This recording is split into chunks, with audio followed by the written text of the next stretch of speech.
time is it? 11 AM na. Amiga pa rin ako. Yung gums ko namamaga para akong may candy. Yeah, kasi yung ngipin ko, may sira siya. Kalahati na lang yung natira. So, sinubukan kong kumain this side. Sa sobrang tagal na kasi nito, hindi ko kinakainan tong side ko, which is, this is a right side.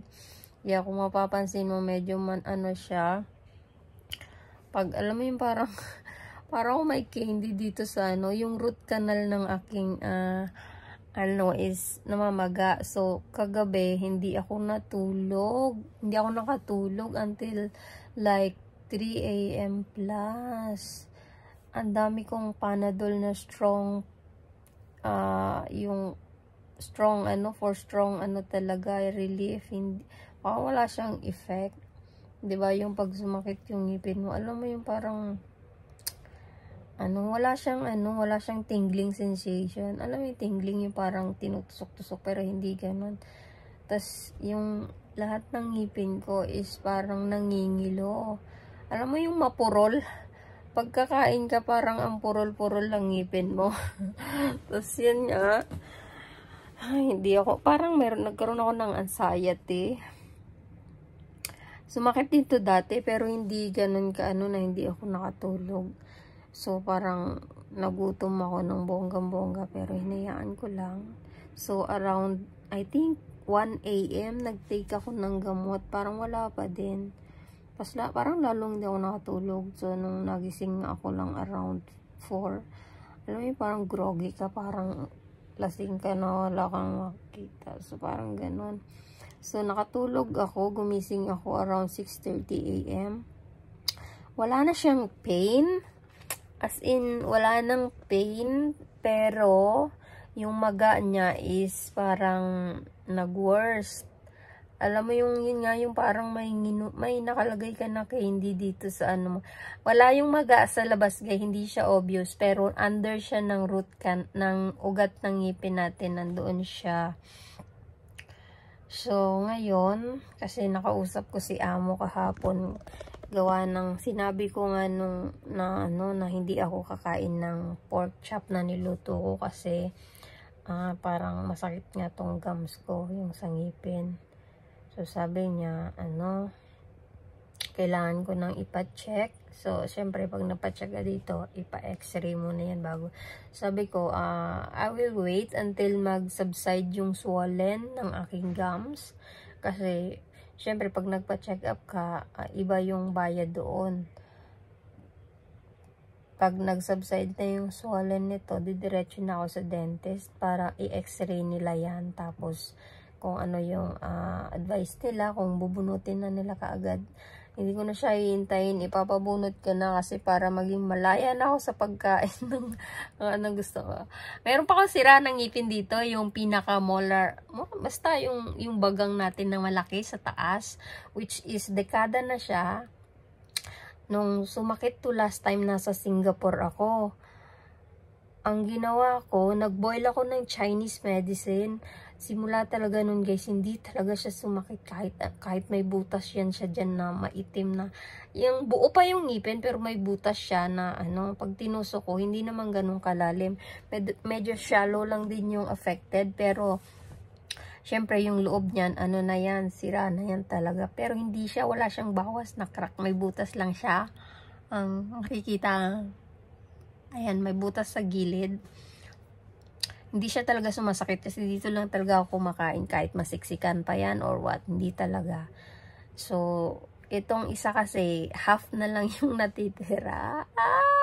Kasi ito yung bakasyon, wala naman tayong time. Lalo na nasa probinsya. So, dapat supposed to be nung nagbakasyon ako nung May. Gusto ko sana patanggal to. Pero dahil back and forth yung travel ko, at alam niyo naman, kasama si fiancé, so wala talaga akong oras doon mag-ayos ng aking importante sana. Kaya sabi ko kay amo, I will wait na mag-subside talaga yung maga niya. Kasi hindi rin naman bubunutin kapag namamaga yung gums mo. So alam mo yung pag pag gumanyan ako, parang may candy talaga ako dito na ganito kalaki. Yeah. So, ayan, no. Pero, zero pain talaga. Zero pain. Kasi alam ko yan eh. Mawawala din tong, yung maga niya. Mawawala yan. So, kapag hindi ko to kinainan ng side, as in, totally hindi ko yan mararamdaman talaga. Pero, sabi ko, hindi ko na, tsaka sabi ni Palalabs, patanggal ko na rin talaga.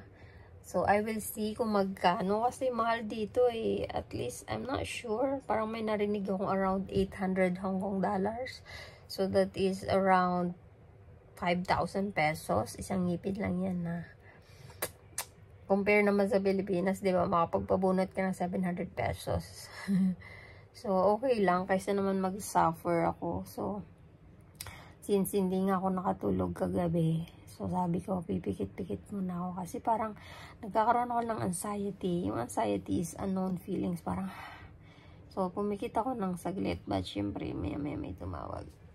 So, iniiwasan ko talagang magsalita muna ng magsalita. Kasi, pero wala na siya. Painless na. Yung magana lang. So, sabi ko, magluluto ako ng lugaw. Lugaw na lang yung kakainin ko. Para hindi mo na ma-trigger. Nakakain ako ng mga matigas. Kasi, maganda naman yung ngipin ko. But, I've never experienced magpalinis ng ngipin. Kayo ba? Na-try nyo na magpalinis ng ngipin? Ako, ever since, wala pa. But, you know, I'm so thankful na nung elementary days or kabataan days sa probinsya, hindi uso yung toothbrush, guys. Kasi mahal yung toothpaste, di ba? Hindi naman tayo bumibili ng ganon. Sa mga taga-probinsya lang na hindi maka-afford. At wala talaga tayong toothbrush talaga. But, I'm so thankful na maganda yung ngipin ko. Ayan na, pantay siya. So, may nagtanong na dito eh, na, totoo ba yung ngipin mo? Sabi ko, oo naman. Ano palagay mo dito? Ayan na. Pero wala nang bagang dito kasi pinatanggal ko siya bago pumunta ko dito ng Hong Kong. Kasi sabi ko, para iwas nga yung sa pag sumakit or mauga-uga. So, ayun, pinatanggal ko that time. Nung nagpatanggal ako, guys, ay, grabe yung doktor. Lahat na yata ng klase ng pliers ginamit. Sus, Ginoo. Guys, today is Sunday, so medyo yung maga ng aking gums is like 1/4 na lang. So hindi pa talaga pwedeng bunutin. So hoping by next Sunday, ipapabunot ko na siya talaga. At merong mga na-recommend na dental clinic, which is mas mura siya compared dito sa mga private clinic. So naghihintay lang ako na mag-subside yung aking swollen gums dahil yung ngipin ko ay kailangan na talagang tanggalin. Ang hirap kumain, puro soft diet ako, naka soft diet. So buti nga wala na sakit eh. So ayan guys, thank you so much. See you sa aking pagpapatanggal ng bulok ng ngipin. Ayan na. Wala nang ngipin sa loob. Mahirap yung ngipin ang masakit talaga, as in, grabe. So ayan guys, hoping na mag-continuous na kasi ang hirap-hirap kumain. Pag nabigla mo siyang chuk! Parang So ayan guys, thank you so much. See you sa aking next vlog sa update. Bye!